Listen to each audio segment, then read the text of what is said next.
Bismillahirrahmanirrahim. Assalamualaikum warahmatullahi wabarakatuh. Apa khabar semua? Harapnya semua berada dalam keadaan sehat walafiat. Jadi untuk video kita pada kali ini bersama lagi dengan Ustaz Zul daripada Sekolah Rendah Islam Az-Zahrawi Puncak Alam. So, kita nak belajar tentang tajuk apa untuk subjek Imla bagi tahun 3 ini. So, anak-anak kena stay tune. Kita layan dulu intro terlebih dahulu. Okey? Jom kita mulakan.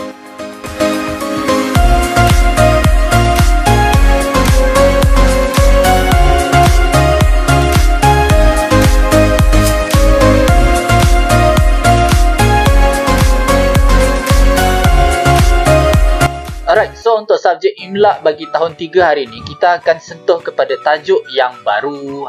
Kita akan masuk tajuk yang baru ya anak-anak. Tajuk apa tu? Okey, tengok dulu, kita selak sebelah. Let's go. Okey, iaitu pada tajuk pelajaran ketiga, iaitu kalimah isim musanna muannas.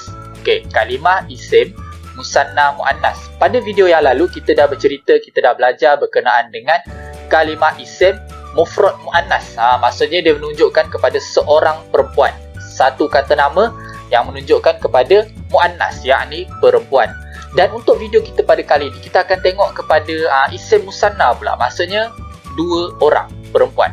Kita akan bercerita berkenaan dengan dua sajalah hari ini. Okey. So kita tengok one by one. So kalau anak-anak ada buku teks Imla bagi tahun 3 silibus Diniyah Jaiz, boleh get ready buka buku anak-anak pada muka surat 9. Okey, dah sedia dah? Okey, let's go. Okey anak-anak, tahukah anda? Tahukah anda? Awal lagi kelas ni dah ada tahukah anda ni kan? Macam lain macam sikit kan? Okey, tak apa.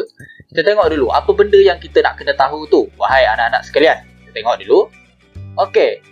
Yang mana ini adalah isim musanna muzakkar yang mempunyai, dekat sini Ustaz dah sertakan ada 3 poin. Kita ada poin pertama, poin kedua dan poin yang ketiga. Okey, kita tengok dulu one by one, point by point. Okey, kita tengok dulu poin yang pertama yang berada di atas ni yang berwarna kuning. Apa dia kata? Yang pertama adalah huruf ta marbutah, yang kita dah tengok pada video yang lalu, iaitu huruf ta yang berbentuk bulat. Ta yang berbentuk bulat, yang mana ta tersebut berada di akhir kalimah isim mufrad muannas. Mesti ta tersebut duduk di akhir kalimah isim mufrad muannas. Itu poin yang pertama, okey. Poin yang keduanya pula adalah, okey, kita tengok pada poin yang berwarna hijau di sebelahnya pula dia kata apa. Okey, yang kedua, huruf ta maftuhah. Apa pula ta maftuhah ni kan? Tadi ta marbutah, ni ta maftuhah pula ni. Aduh, pening kan? Jangan pening-pening anak-anak. Kalau pening-pening kena makan Panadol. Okey. So, huruf ta maftuhah ni apa dia? Ta yang berbentuk sampan lah. Tu kita panggil ta yang original. Original tu ta yang berbentuk sampan tu lah. Kalau ta yang berbentuk bulat itu adalah ta marbutah. Kalau ta yang berbentuk sampan itu adalah ta maftuhah. Okey. Yang mana ta maftuhah tersebut mestilah berbaris fathah ataupun berbaris atas. Nanti kita akan tengok sekejap lagi macam mana keadaan ta maftuhah yang berbaris atas tersebut. Okey. Dan poin yang terakhir di bawah ini yang berwarna biru, dia kata menambah huruf alif dan nun berbaris kasrah di akhir kalimah. Akhir kalimah tersebut mesti kita kena letakkan alif dan juga nun yang berbaris kasrah. Sebab apa? Sebab itu adalah bentuk ataupun itu adalah syarat menunjukkan dia adalah kalimah isim musanna muannas. Okey? Kejap lagi kita akan tengok one by one dulu.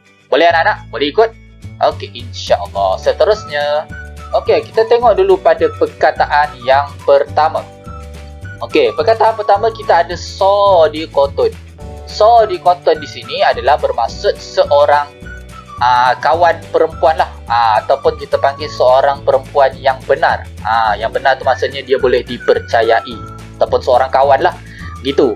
So seperti yang dah kita belajar pada kelas ataupun video yang sebelumnya, kalimah isim mufrad muannas dia mesti diakhiri dengan huruf ta marbutah. Nampak kan huruf ta bulat di sini kan?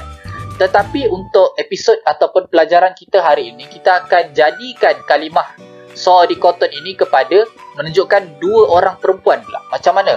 Okey, yang pertama, step yang pertama, kita kena tukarkan ta yang berada di hujung ni, ta marbutah ni kita kena tukarkan menjadi ta maftuhah. ta sampan yang berbaris di atas, baris fathah.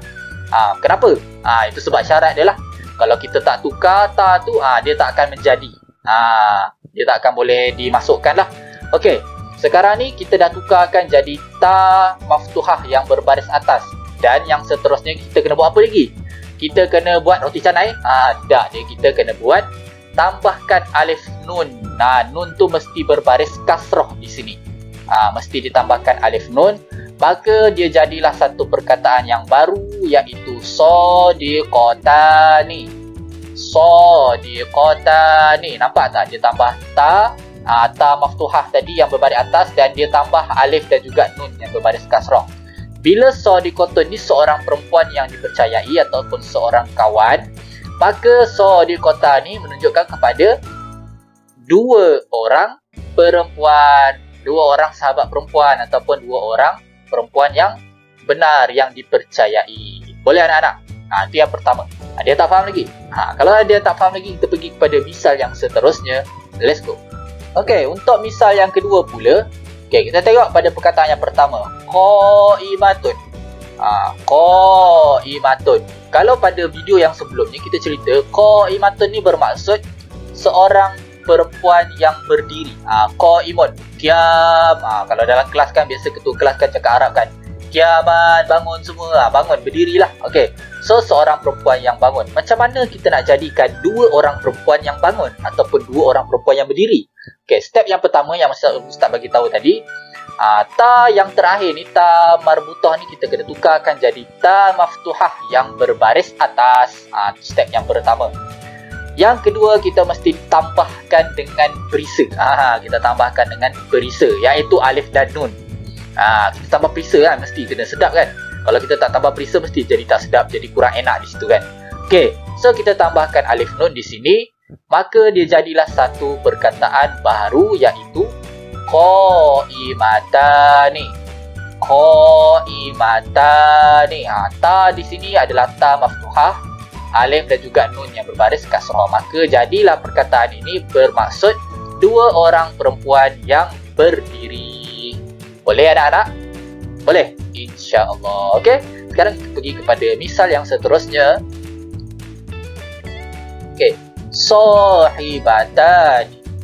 Sahibatani. Okey, maksud dia apa? Maksudnya dua orang sahabat perempuan. Dua orang sahabat perempuan. Okey, itu maksud sahibatani. Seterusnya, mu'minatani. Mu'minatani. Yang satu lagi, muslimatani. Muslimatani. Mu'minatani maksud dia dua orang perempuan yang beriman. Dua orang perempuan yang beriman. Kalau seorang perempuan yang beriman, apa dia anak-anak? Iaitu mu'minatun. Mu'minatun. Tapi kalau dua orang perempuan yang beriman, mu'minatani. Ada alif nun dia kat situ. Okey, muslimatani ni maksud dia dua orang perempuan Islam. Dua orang muslimah. Kalau muslimah seorang, muslimatun. Kalau dua orang muslimah, muslimatani. Boleh anak-anak? Senang je, insya-Allah. Mudah-mudahan. Seterusnya, alimatani. Alimatani.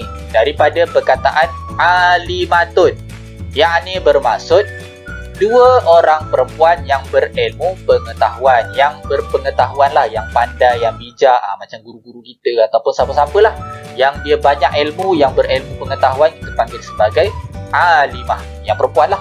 Kalau lelaki, alimun.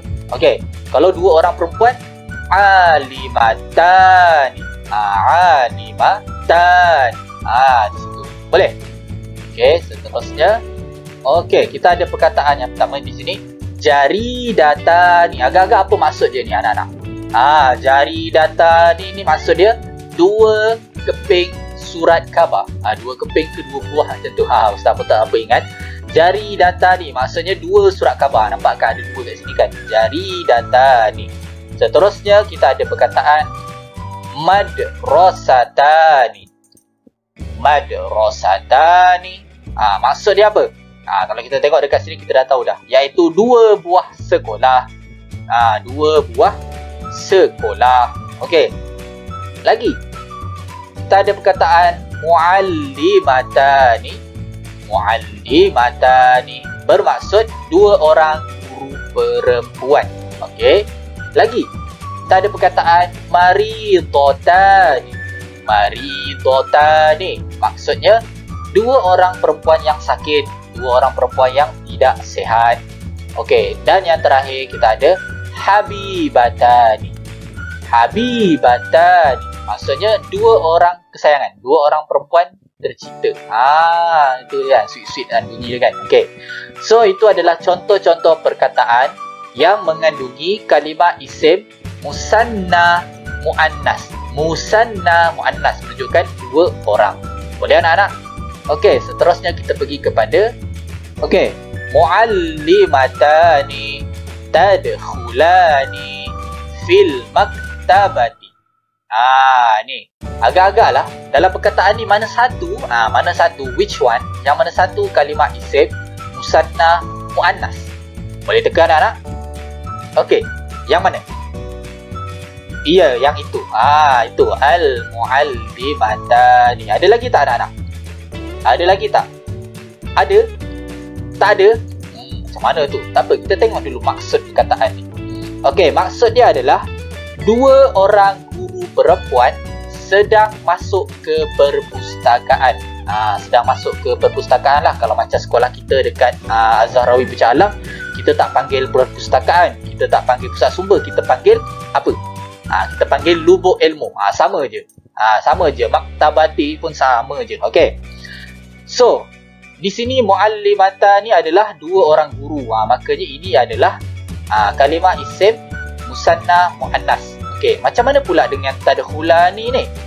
Boleh diterima tak? Okey. Alright, ini sebenarnya adalah bukanlah isim kalimah musanna muannas. Kenapa? Sebab ini adalah perbuatan. Perbuatan apa? Sedang masuk. Sedang masuk. Dia bukannya kata nama tau. Sedang masuk. Masuk tu adalah perbuatan, bukannya kata nama. Boleh anak-anak? Sebab tu tadkhulani ni dia bukannya kalimah isim musanna muannas, tetapi dia ikut sifat kepada muallimata ni. Dia ikut juga. Dia letak juga alif nun kat situ. Boleh? Okey. Okey, seterusnya kita ada kalimah, kita ada ayat. Lihazal baiti ghurfatani kabiratani. Di situ. Okey, dekat dalam ayat ni, anak-anak boleh teka tak? Yang mana satu kalimah isim musanna muannas? Boleh? Okey, cuba sebut sikit. Apa dia? Okey, yang pertama, okey, di situ. Ghurfatani. Yang kedua, yang mana? Okey, pandan. Itu dia. Kabiratani. Boleh? Okey, so apa maksud kataan ni? Maksudnya adalah bagi rumah ini. Lihazal baiti maksudnya bagi rumah ini. Ghurfatani maksudnya ada dua bilik. Ghurfatani tu dua bilik. Kabiratani, bilik yang besar. Satu rumah dia ada bilik yang besar. Itulah dia dipanggil sebagai ghurfatani kabiratani. Dua bilik yang besar. Boleh anak-anak? Okey, seterusnya dan yang terakhir, zahabat talibatani ilal mustashfa. Maksudnya apa dekat sini? Tapi sebelum kita nak detect maksud dia apa, kita cari dulu mana satu kalimah isim muannas musanna. Yang mana satu? Iya, yang di situ at-talibatani. Okey, ada lagi tak? Ada lagi tak? Tak ada lagi dah. Okey, kita tengok pula maksud dia apa. Maksudnya adalah telah pergi dua orang pelajar perempuan ke hospital. Maksudnya at-talibatani ni maksudnya dua orang pelajar perempuan. Situ. Boleh anak-anak? Faham tak?